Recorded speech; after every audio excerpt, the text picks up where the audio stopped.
The sign of success is the hate that you get along the way. And every person who wants to do something in their life or has done something with their lives is going through the exact same chapter that you're going through right now.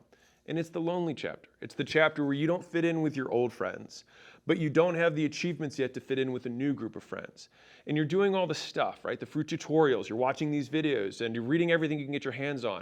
And you're trying to set up whatever your podcast is or your content thing, right?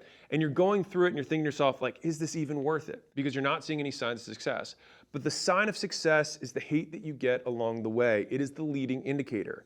And what you can't do is bend the knee to their hate and try and fit back in and conform because it's comfortable and it's warm. And the thing is that your goals will stick with you longer than these relationships.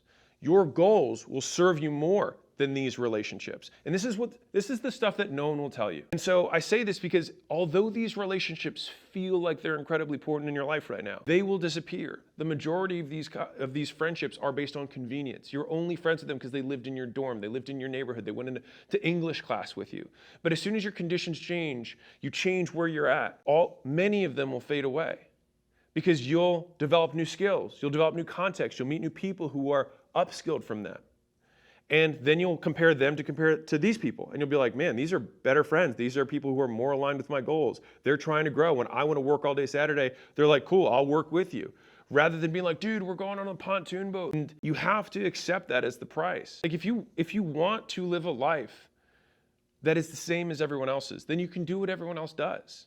The only issue is when you want to do what everyone else does, but get what none of them have. If you want to be exceptional, by definition, you will be the exception.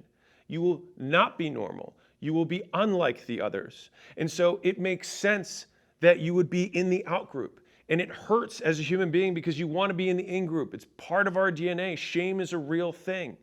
And we don't want to feel that because in the natural world, if you're outside of the group, you have a much lower likelihood of living and procreating. So it's strong in our DNA to be in group. But the thing is that you're actually not in group or out of group. You're transitioning. You're between groups.